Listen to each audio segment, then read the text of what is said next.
Ah, the swamp in all its glory. There they are. 90% of them, I am convinced, are there not for us, but for themselves. They're in it for the status, the fame, the potential fortunes. Not us, not us. Including, although right now he's a swamp hero, General Milley, chairman of the Joint Chiefs of Staff. Ooh, the swamp loves this guy more than ever. Now, normal people, of course, have contempt for this guy because, oh yeah, he recently was a key reason why we lost the war in Afghanistan. In a healthy culture, a guy like Milley would already be in the process of resigning. He'd be out the door. No, in the Biden administration, they love him.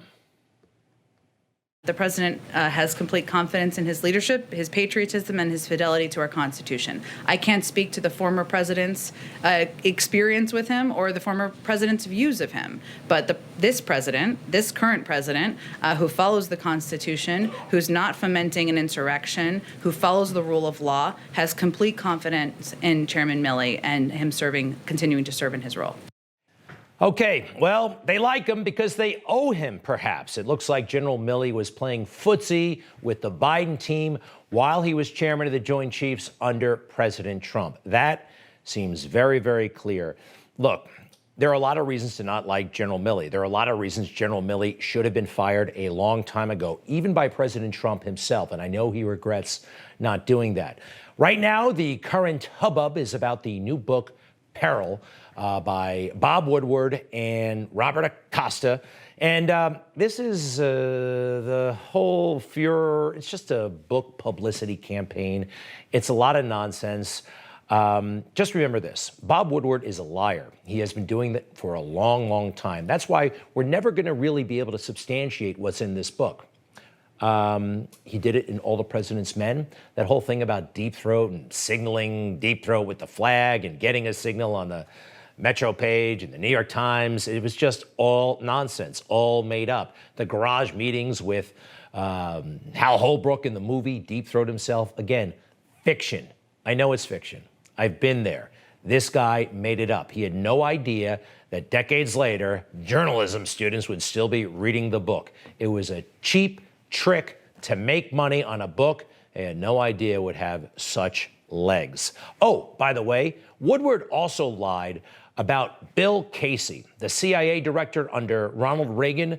In his book, Veil, he writes another tall tale that Bill Casey told him Iran-Contra was Reagan's operation from his deathbed. Everybody who knows anything about that case knows that Bob Woodward, once again, made it up.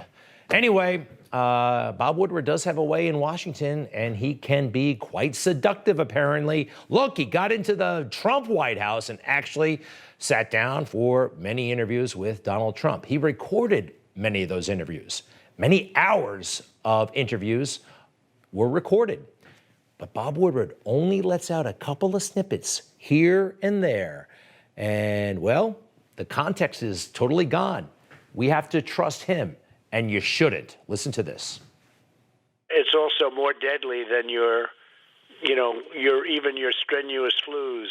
You know, people don't realize we lose 25,000, 30,000 people a year here. Who would ever think that, right? I know. It's pretty amazing.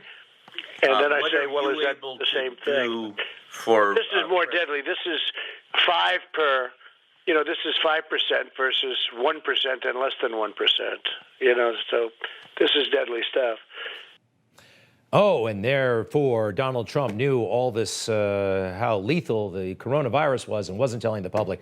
Look, he doesn't tell you what he said right after that, what he said before that, and all those other hours of conversation. He takes things out of context, and he also makes things up. There are conversations, quotation marks, when there was no tape recording. He writes stuff that is unknowable. All right, that takes us back to our woke general of the moment. I want to understand white rage, and I'm white, and I want to understand it. All right. So look, I don't know the details of that phone call with the Chinese general. It is possibly customary for generals in this country to call generals in another country. It probably happens all the time. But here's why Milley should have been jettisoned a long time ago. Remember when Donald Trump went to St. John's Chapel and held up a Bible? You know how offensive that was to the swamp? I mean, how dare he, after those rioters tried to burn it down, he would go to a church and hold up a Bible. That offended the swamp to no end. Hey, you know what's in front of that church now? A Black Lives Matter banner. It's going to be there forever. That's there right now. Does that make any sense? No, but that's the swamp for you. So back to Milley. You know about this by now. He crossed the street with President Trump. He wasn't even in the picture, but he made such a federal case out of this moment. You know why? He wanted to get in with the Bidens. He wanted to signal to the swamp and to Joe, I'm with you. Why else would he apologize? As many of you saw the result of the photograph of me at Lafayette Square last week, that sparked a national debate about the role of the military in civil society. I should not have been there. My presence in that moment and in that environment created a perception of the military involved in domestic politics. Such a strange guy.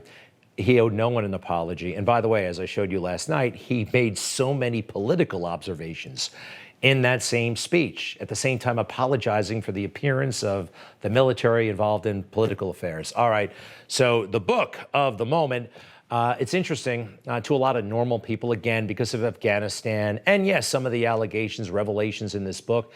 He should be on his way out, General Milley. But no, the swamp loves him, and the critics, they're the ones who don't get it. Republicans don't like this? This is something, are you so stupid? I just got to ask, are you so stupid? Are you so ignorant of how things work that you don't know that from time to time generals talk to generals?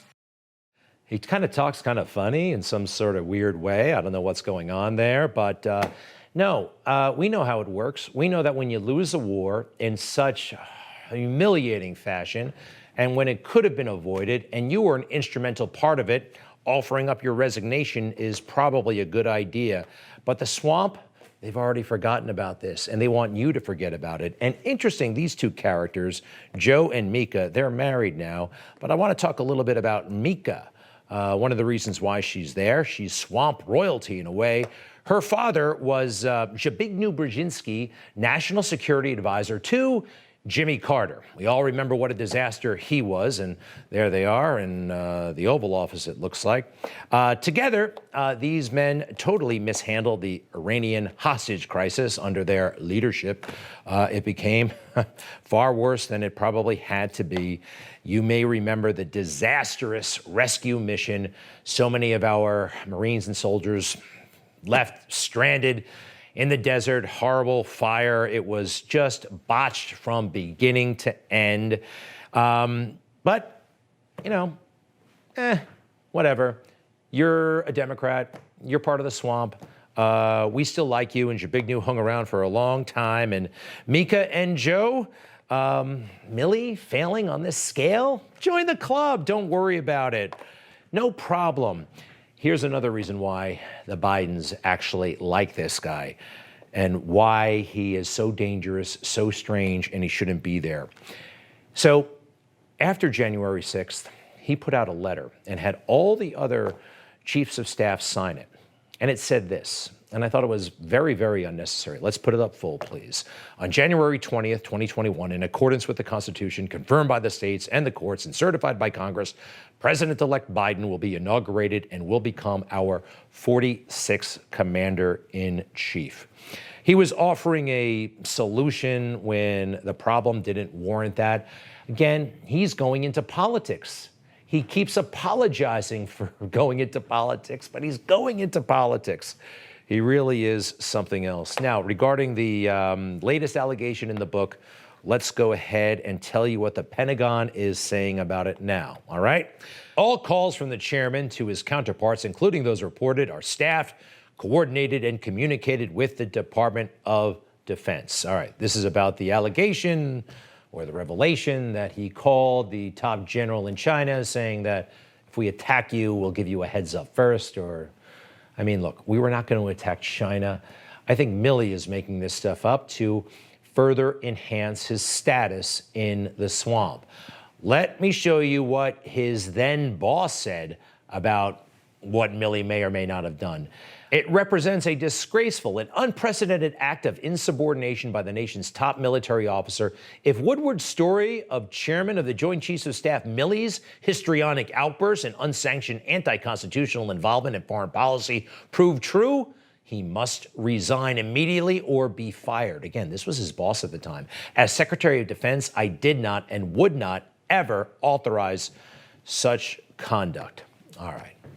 So I don't think it actually happened quite like that. Getting on the phone, we weren't going to attack China. I think Milley is showing off to people like Bob Woodward to enhance his status in the swamp and also with the Bidens, because Trump appointed him and he's a guy who could be jettisoned and he doesn't want to go. Not yet. My thoughts: he should have been fired for his conduct last year. That walk across the street with the President of the United States, Trump, apologizing for it, that was disgraceful. That was conduct unbecoming. You just watched Newsmax TV, America's fastest growing cable news channel, now in more than 70 million homes. You can get Newsmax TV on your cable system or check your cable guide.